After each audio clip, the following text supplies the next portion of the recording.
Well, wonderful to be here, especially on a holiday weekend, and I thank everyone for coming and continuing with this wonderful investigation of the Heart Sutra, which is probably the most recited Mahayana prayer in Buddhism. So I'm going to put in the chat room, just to review, all the I words that were connecting to emptiness. Sometimes we say emptiness, sometimes we say boundlessness. And what we're talking about is the relative and the absolute. And so from the perspective of the absolute, there's no separate, inherently existing self. And we're using all of these I words to help us comprehend this. Interbeing, interdependent, interpenetrating, impermanent, and interconnected. So these have come up many times in our in the previous talks. So there's a very old story. Probably, I believe it's from the sutras, where there was this father, and he's coming home from a trip, and he sees that his house is burning and that his children are in danger. They're in the burning house. And the father calls out to the children, come out. It's dangerous in there. Come out. You're gonna be really hurt. And the children are laughing and playing, and they're not paying attention to the father. So then the father says, oh, I've got a cart of toys. I've got a PlayStation. I've got your tablet. I've got your stuffed animals. I have all these wonderful things for you to play with. Come out. And then the children come out. So this is an example of why the Buddha gave graduated teachings. Because when we are in samsara seems like so entrancing that it's very difficult to pull ourselves out of samsara. So the Buddha offered, very clear teachings that people found very, very useful, yet they are not the ultimate teachings.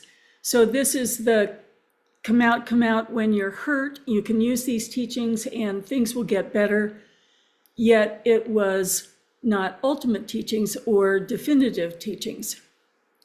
So again, as I was saying last week, one of the wonderful things about Buddhism is it teaches your mind to be very flexible and to see the purpose of each particular teaching and then not hold on to it as a governing rule. Rather, when it's necessary or useful, let go of that teaching and see the next teaching arise. And the teachings on emptiness or boundlessness are very much like that. You're guided through stages of perspectives until your intellect can just let go and stop fighting what seems to be a contradiction between relative and absolute. So I want to read a quote from the Bodhicharyavatara, which we studied a few years ago. Relative and ultimate, these two truths are declared to be. The ultimate is not within reach of the intellect. For intellect is said to be the relative. When ordinary folk perceive phenomena, they look on them as real and not illusory. This then is the subject of debate, where ordinary and yogis differ. So this is what we've been investigating all this time, what we perceive, and then when we contemplate it and look at it very carefully, find that it is in fact illusory. Yet another set of pictures. Yeah, I'll go right to the pictures.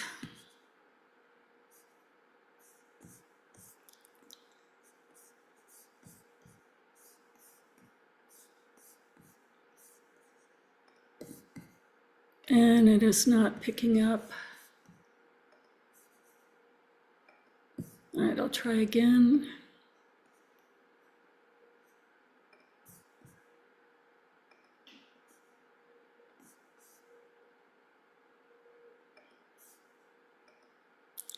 Okay, and here is our familiar example of relative and absolute. Form is emptiness, emptiness is form. So form is a series of causes and conditions, and emptiness or boundlessness is the true nature. So the particular verse that we're contemplating this morning, Thich Nhat Hanh refers to it directly as the 12 links of interdependent origination. This is the very clear teaching that's so helpful about how samsara works. And in many other translations of the Heart Sutra, it's written in code. So it's written something like no ignorance, no end of ignorance, up to no old age and death, and no end of old age and death. This refers to the 12 links of interdependent origination. And the text is saying, let's look at the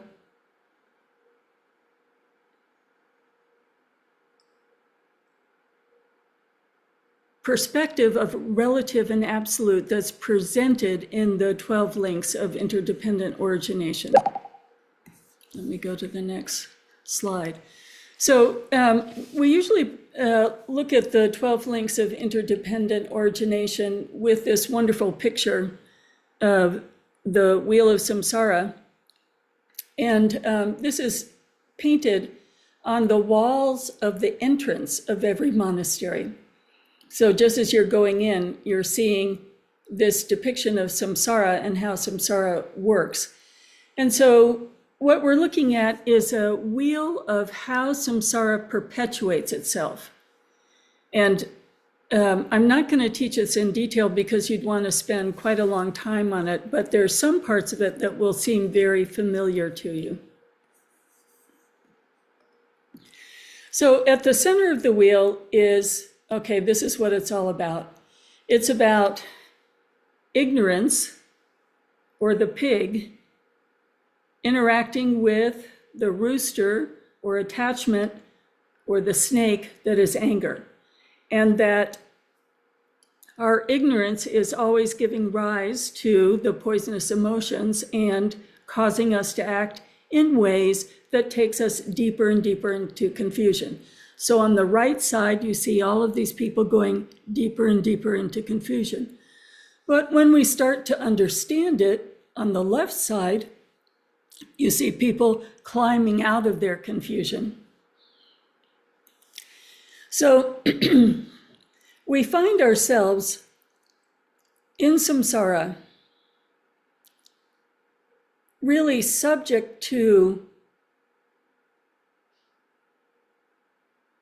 these basic propensities towards anger or attachment. And last week, we were talking about how the skandhas work, particularly how the senses work in terms of perception, how that's illusory. And then when we look at that in more detail, perception, like eyesight meeting a visual object, goes to, I like this object, I want this object, I have to have this object, I'm going to keep this object. So we see easily how attachment arises, and similarly, I hate this object, I don't want anything to do with this object, get me as far away as possible from this object. So anger arising. So when we're thinking of samsara propelling itself, we start to see how our basic ignorance leads to engagement in our attachment and aversion, and how that continually has consequences. This depicts the realms of samsara, and we are in the desire realm, but we have the hell realm, the hungry ghost realm, the animal realm, the desire realm, the jealous God realm, and the God realm. So hard life to easy life.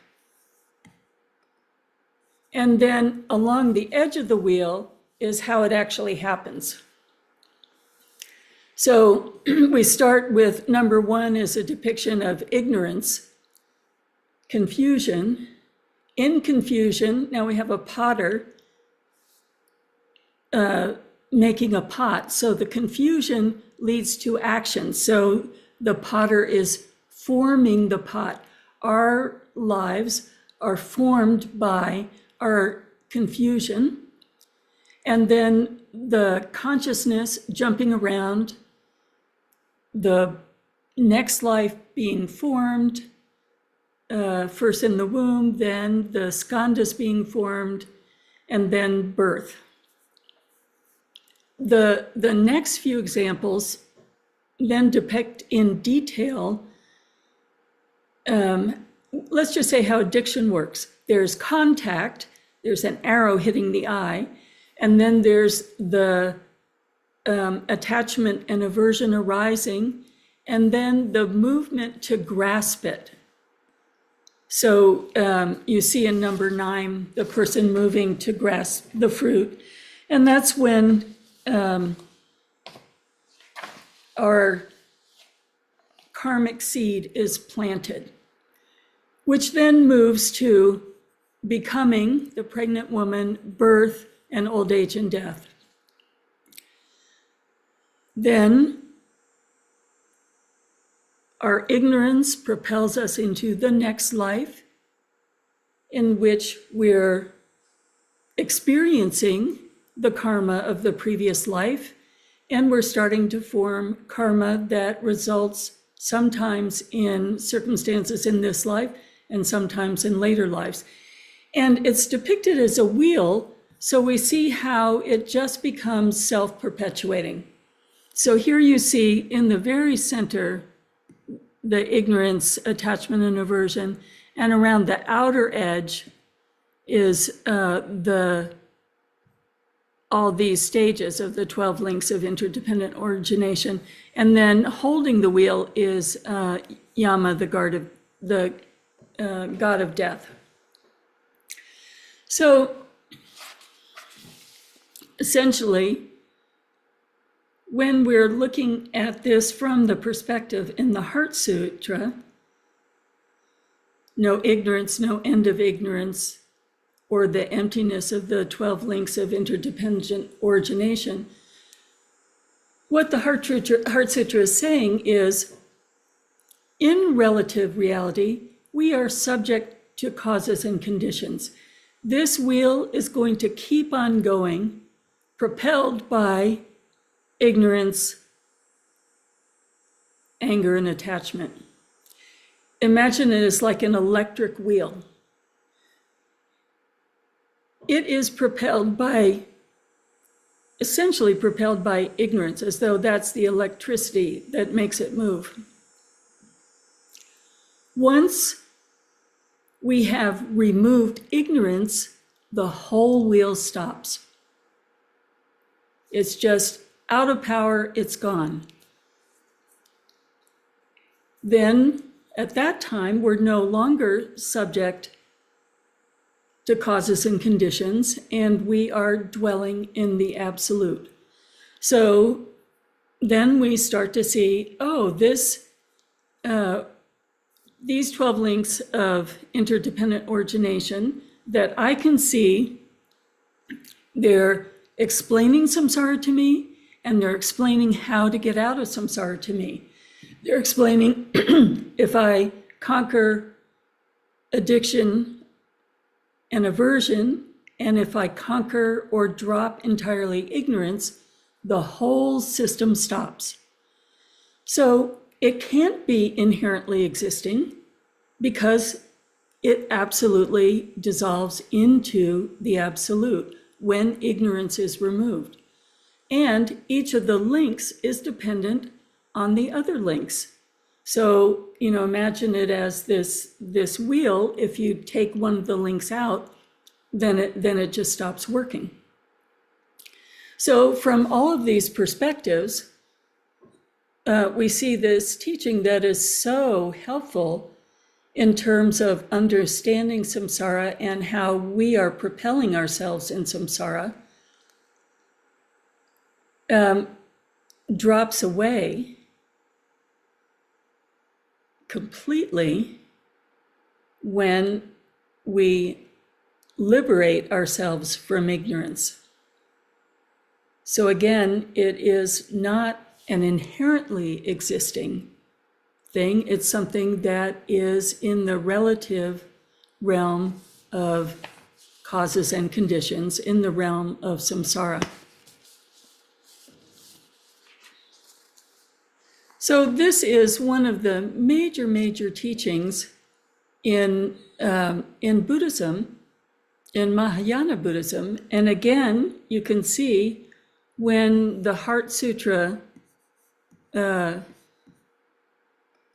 was presented, and Buddha said, all these teachings I've given you up to this point, so useful. Now soften your mind and see how they are conditioned. Don't grasp onto them like they're the answer to every single thing. Allow your mind to just soften, keep using them while they're useful, but be prepared to let go as you separate yourself from ignorance, which is transitory, adventitious.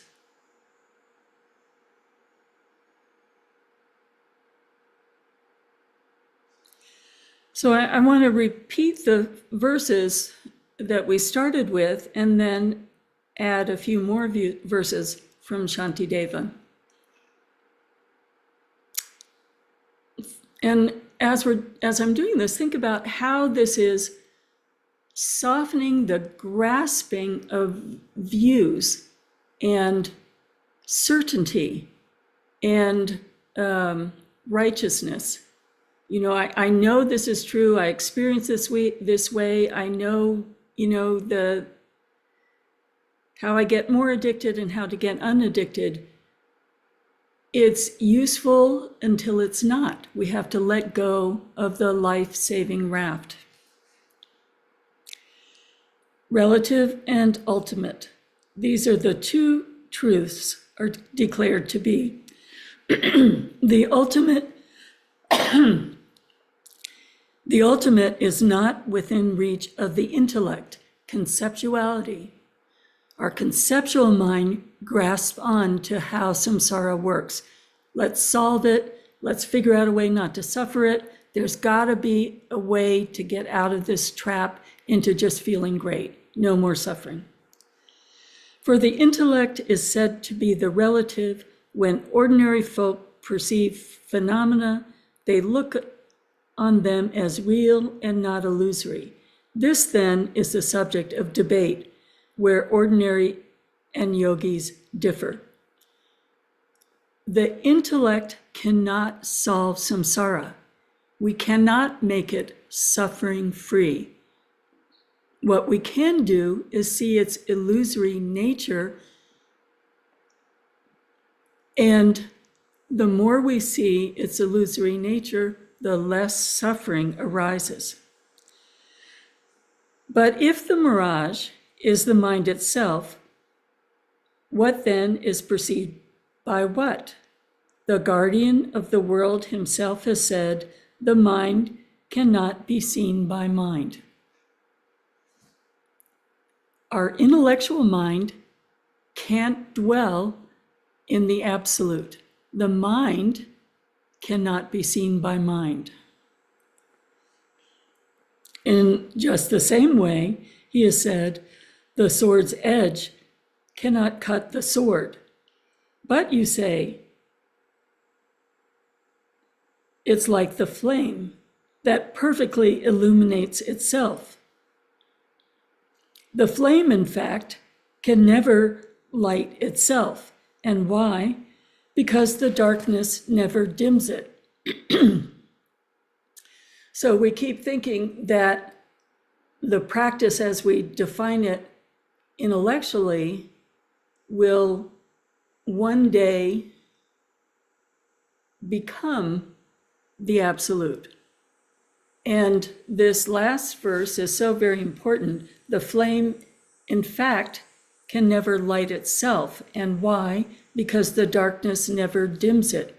When we see the illusory nature of samsara and it loses its power, we see that it was always illusory and the absolute was always bright. It was never dimmed by samsara.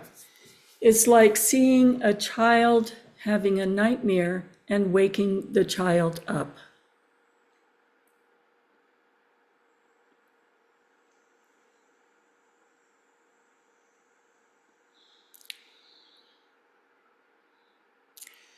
So let's sit with this, and I invite you to really sit with what it means to be really flexible, to see how teachings can be extremely useful and how, like a ladder, we have to let go of one step to understand the next step.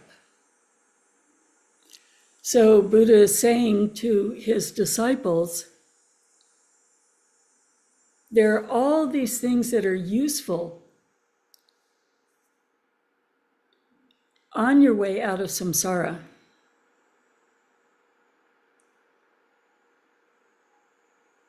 But you have to drop all these useful things to get to the other shore.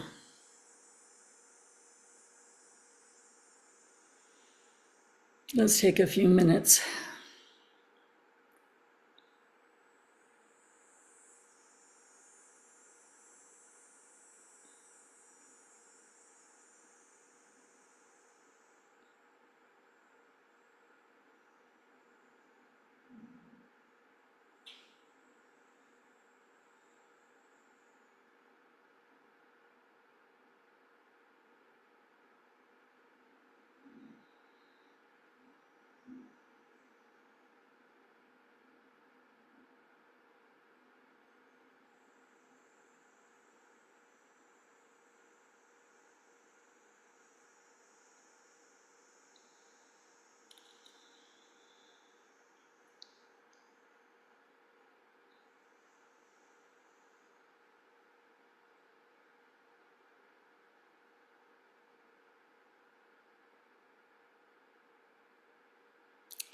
I invite you to consider one of your habitual patterns. Like, for instance, in my 20s and teenage years, I smoked and became quite addicted to smoking. And then, although it wasn't easy, I stopped smoking. So think of some habit that you've worked with that there was either a definite change of its strength or a dropping away of an addiction. So from the perspective I have now, the smoking addiction was illusory. Once it was dropped, it was gone.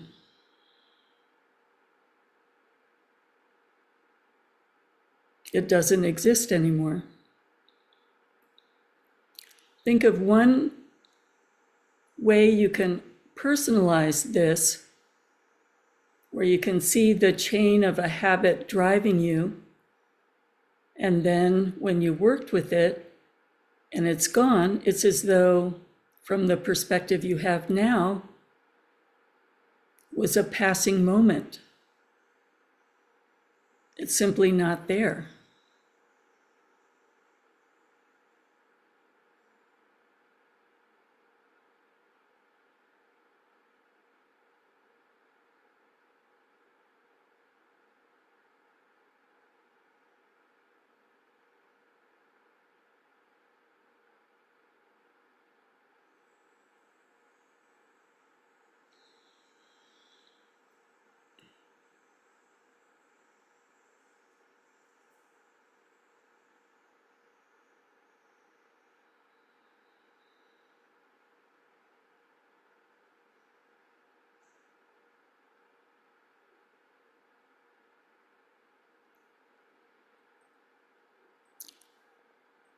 Samsara propelling itself is there until first attraction and aversion, and then ignorance is gone. It was illusory, and as it dissolves, the yogis experience, or the enlightened ones experience, abiding in wisdom.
One example might be a treadmill. We're on the treadmill of samsara.